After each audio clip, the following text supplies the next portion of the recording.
Section 1. You will hear a man interviewing a woman in the street about her use of transport. First, you have some time to look at questions 1 to 5.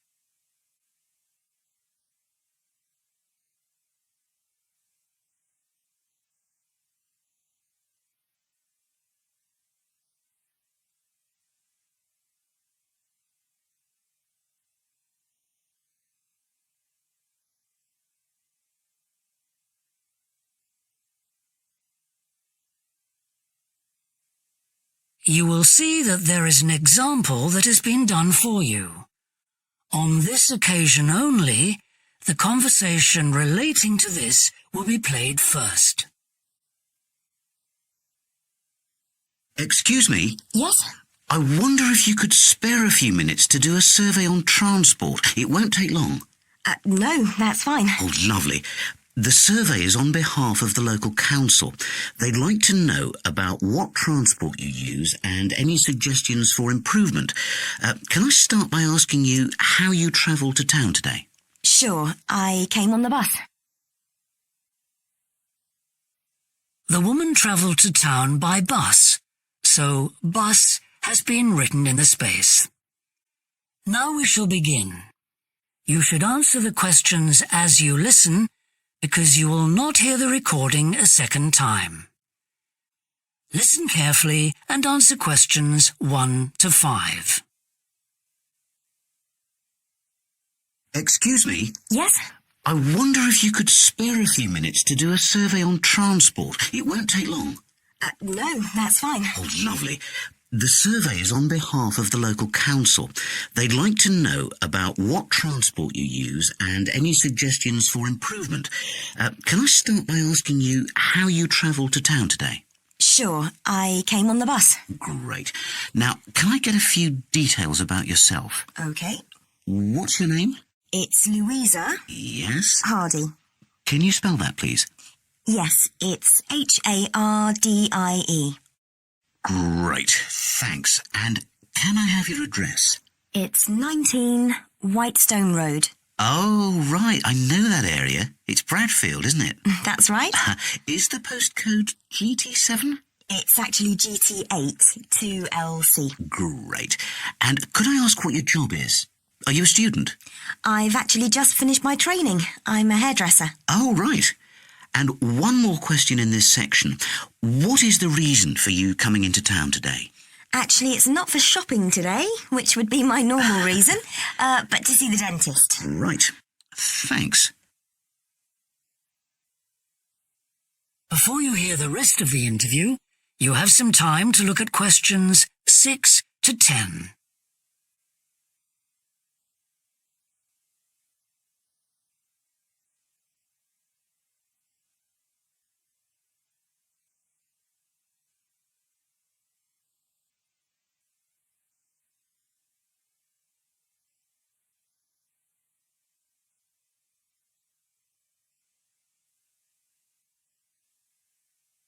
Now listen and answer questions 6 to 10. Now, in this last section, I'd like you to give us some ideas about the facilities and arrangements in the city for getting to and from work. Any suggestions you have for improvements? Well, something I've thought about for some time is that when I do walk and I'm doing a later shift, I think the lighting should be better. Yes, good point. And of course, I think it's a real shame they've been cutting down on the number of footpaths. They should have more of those. Then people would walk more. Yes, right. And I don't think there are enough trains. That's why I don't use them. You have to wait so long. Thanks. And finally, I'd like to ask your opinion on cycling. As you may know, there's a drive in the city to get more people to cycle to work. Right. But we realise that there are things which the council, but also employers, might do to help encourage workers to cycle to work. Yeah. Well, I have thought about it. And where I work, there are no safe places to leave your bikes. OK. And also, I'd have to cycle uphill, and on a hot day I'd arrive at work pretty sweaty, so I think I'd need a shower somewhere at work. Right. And I suppose the last thing is that I wouldn't be all that confident about cycling on such busy roads. I think I'd like to see you offering training for that. You know, I'd feel a lot better about starting if that was the case. Well, that's very helpful. Thank you very much for your time. No problem. Bye. That is the end of section 1. You now have half a minute to check your answers.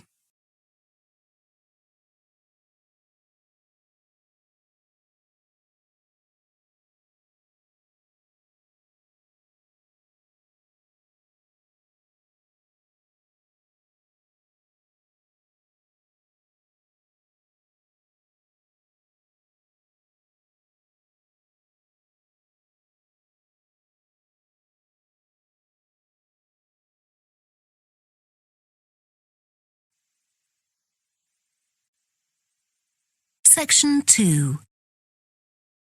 You will hear a woman who works in a theatre talking to 2 new staff members on their first day of work. First, you have some time to look at questions 11 to 16.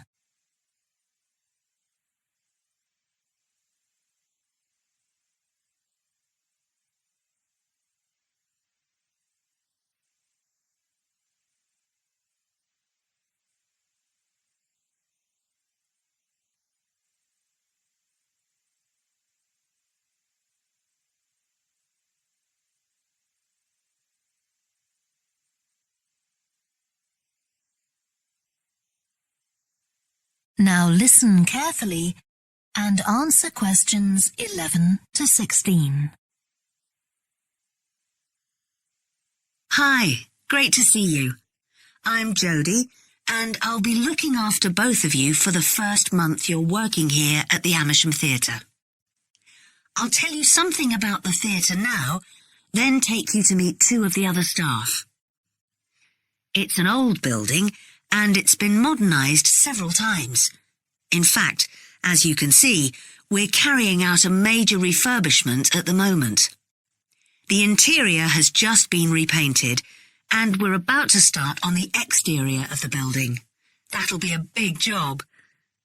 The work's running over budget, so we've had to postpone installing an elevator. I hope you're happy running up and down stairs. When the theatre was built, people were generally slimmer and shorter than now, and the seats were very close together. We've replaced them with larger seats, with more legroom.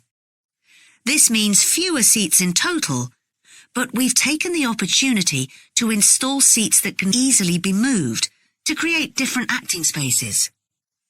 We've also turned a few storerooms over to other purposes, like using them for meetings. We try hard to involve members of the public in the theatre. One way is by organising backstage tours, so people can be shown round the building and learn how a theatre operates. These are proving very popular. What we're finding is that people want to have lunch or a cup of coffee while they're here. So we're looking into the possibility of opening a cafe in due course. We have a bookshop which specialises in books about drama, and that attracts plenty of customers. Then there are 2 large rooms that will be decorated next month, and they'll be available for hire, for conferences and private functions, such as parties. We're also considering hiring out costumes to amateur drama clubs. Now I want to tell you about our workshops. We recently started a programme of workshops that anyone can join. Eventually, we intend to run courses in acting, but we're waiting until we've got the right people in place as trainers. That's proving more difficult than we'd expected. There's a big demand to learn about the technical side of putting on a production, and our lighting workshop has already started with great success. We're going to start one on sound next month. A number of people have inquired about workshops on makeup, and that's something we're considering for the future. A surprise success is the workshop on making puppets. We happen to have someone working here who does it as a hobby, and she offered to run a workshop. It was so popular, we're now running them every month. Before you hear the rest of the talk, you have some time to look at questions 17 to 20.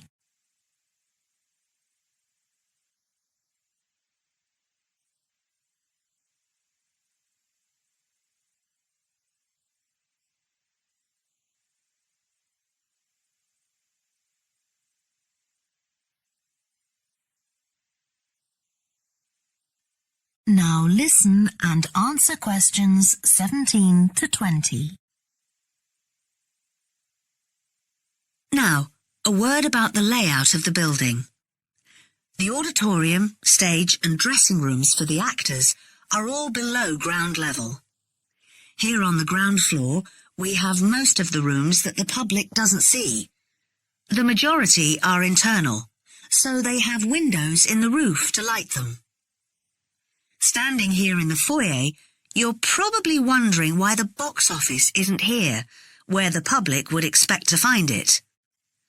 Well, you might have noticed it on your way in. Although it's part of this building, it's next door, with a separate entrance from the road. For the theatre manager's office, you go across the foyer and through the double doors. Turn right, and it's the room at the end of the corridor, with the door on the left. The lighting box is where the computerized stage lighting is operated, and it's at the back of the building. When you're through the double doors, turn left, turn right at the water cooler, and right again at the end. It's the second room along that corridor. The lighting box has a window into the auditorium, which of course is below us. The artistic director's office is through the double doors, turn right, and it's the first room you come to on the right-hand side. And finally, for the moment, the room where I'll take you next, the relaxation room. So, if you'd like to come with me. That is the end of section 2. You now have half a minute to check your answers.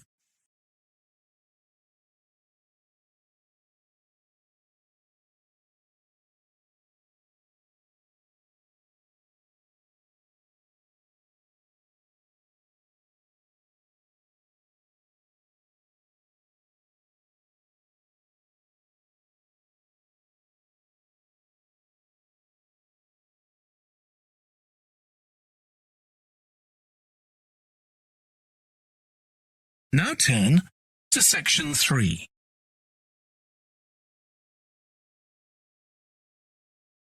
Section 3. You will hear a student called Russ consulting his tutor about a presentation he is preparing on nanotechnology, the study of materials on an extremely small scale. First, you have some time to look at questions 21 to 25.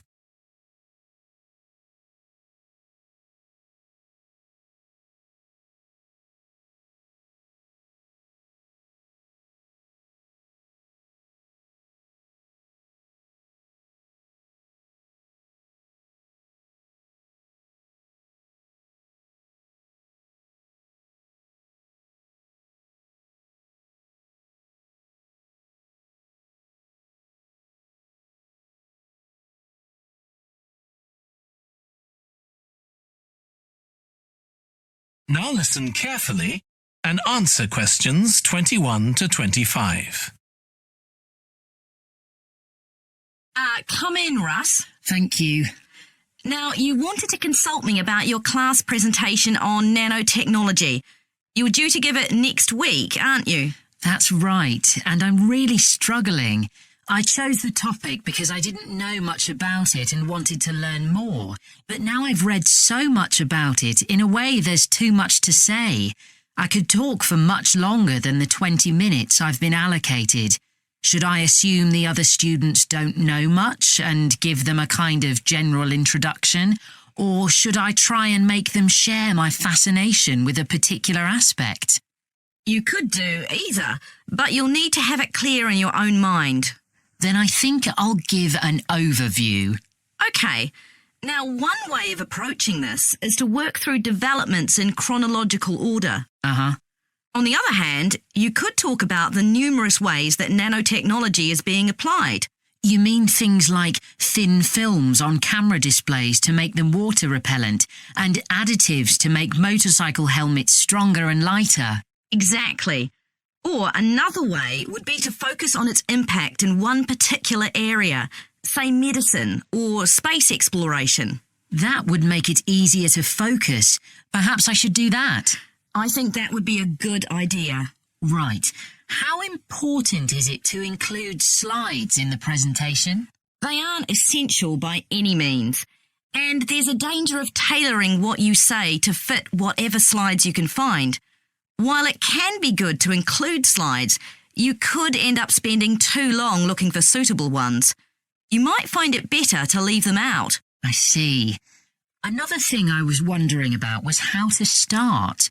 I know presentations often begin with, first I'm going to talk about this, and then I'll talk about that. But I thought about asking the audience what they know about nanotechnology. That would be fine if you had an hour or two for the presentation, but you might find that you can't do anything with the answers you get, and it simply eats into the short time that's available. So maybe I should mention a particular way that nanotechnology is used to focus people's attention. That sounds sensible. What do you think I should do next? I really have to plan the presentation today and tomorrow. Well, initially, I think you should ignore all the notes you've made, take a small piece of paper and write a single short sentence that ties together the whole presentation. It can be something as simple as, nanotechnology is already improving our lives. Then start planning the content around that. You can always modify that sentence later if you need to. OK.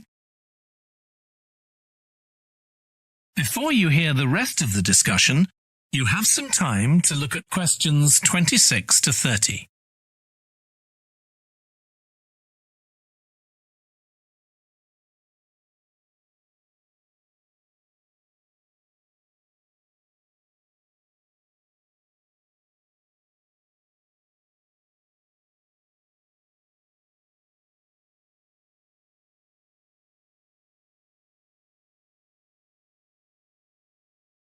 Now listen and answer questions 26 to 30.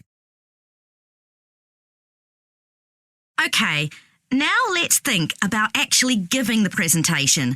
You've only given one before, if I remember correctly, about an experiment you'd been involved in. That's right.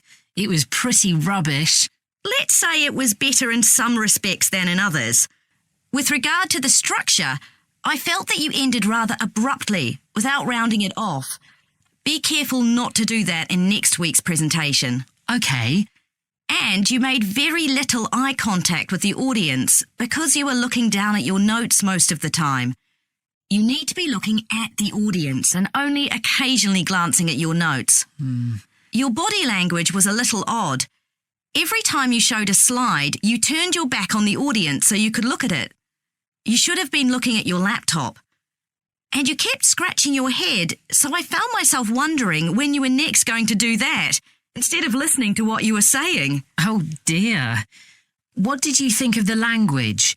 I knew that not everyone was familiar with the subject, so I tried to make it as simple as I could. Yes, that came across. You used a few words that are specific to the field, but you always explained what they meant, so the audience wouldn't have had any difficulty understanding. I must say, the handouts you prepared were well thought out. They were a good summary of your presentation, which people would have been able to refer to later on. So well done on that. Thank you. Well, I hope that helps you with next week's presentation. Yes, it will. Thanks a lot. I'll look forward to seeing a big improvement then. That is the end of section 3.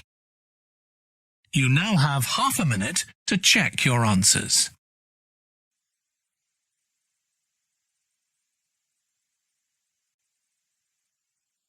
Section 4.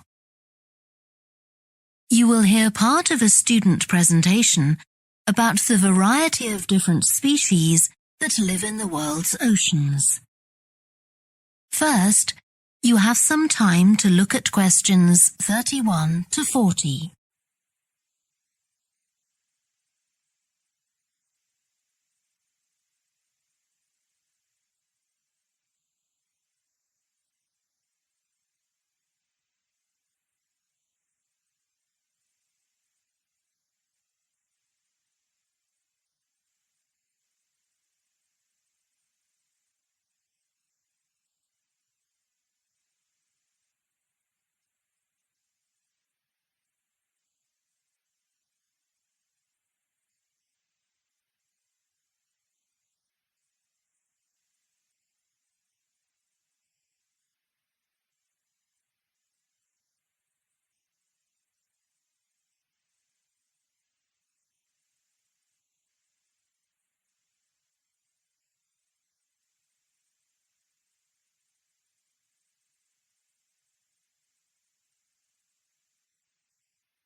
Now listen carefully and answer questions 31 to 40. I've been looking at ocean biodiversity. That's the diversity of species that live in the world's oceans. About 20 years ago, biologists developed the idea of what they called biodiversity hotspots. These are the areas which have the greatest mixture of species. So, one example is Madagascar.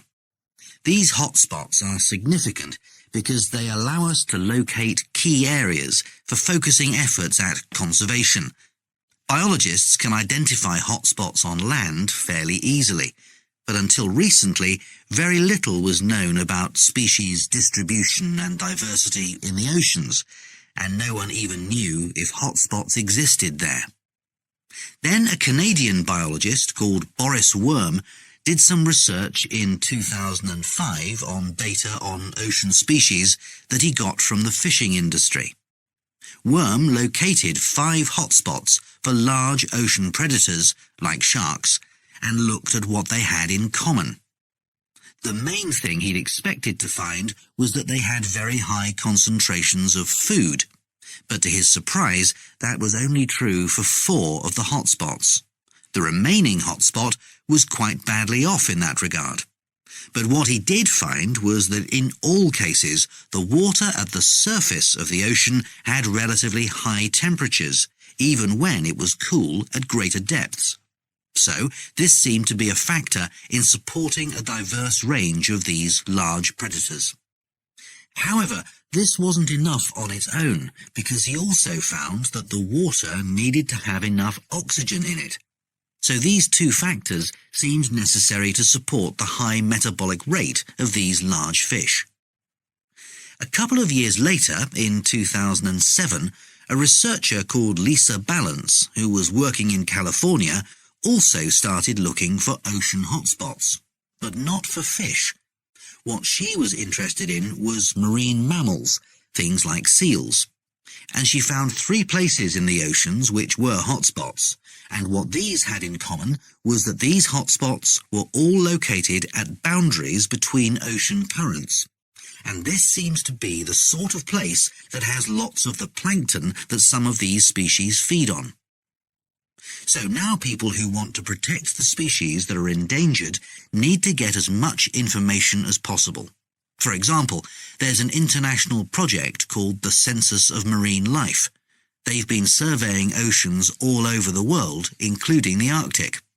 One thing they found there, which stunned other researchers, was that there were large numbers of species which live below the ice, sometimes under a layer up to 20 meters thick. Some of these species had never been seen before. They've even found species of octopus living in these conditions.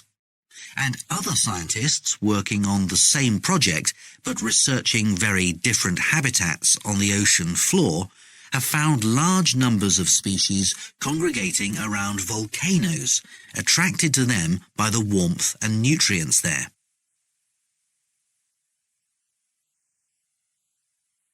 However, biologists still don't know how serious the threat to their survival is for each individual species. So a body called the Global Marine Species Assessment is now creating a list of endangered species on land, so they consider things like the size of the population, how many members of one species there are in a particular place, and then they look at their distribution in geographical terms. Although this is quite difficult when you're looking at fish because they're so mobile. And then thirdly, they calculate the rate at which the decline of the species is happening. So far, only 1,500 species have been assessed, but they want to increase this figure to 20,000. For each one they assess, they use the data they collect on that species to produce a map showing its distribution. Ultimately, they will be able to use these to figure out not only where most species are located, but also where they are most threatened. So, finally, what can be done to retain the diversity of species in the world's oceans? Firstly, we need to set up more reserves in our oceans, places where marine species are protected. We have some, but not enough. In addition, to preserve species such as leatherback turtles, which live out in the high seas but have their nesting sites on the American coast, we need to create corridors for migration, so they can get from one area to another safely. As well as this, action needs to be taken to lower the levels of fishing quotas to prevent overfishing of endangered species. And finally, there's the problem of bycatch. This refers to the catching of unwanted fish by fishing boats. They're returned to the sea, but they're often dead or dying. If these commercial fishing boats used equipment which was more selective so that only the fish wanted for consumption were caught, this problem could be overcome. Okay, so does anyone have any questions about... That is the end of section 4.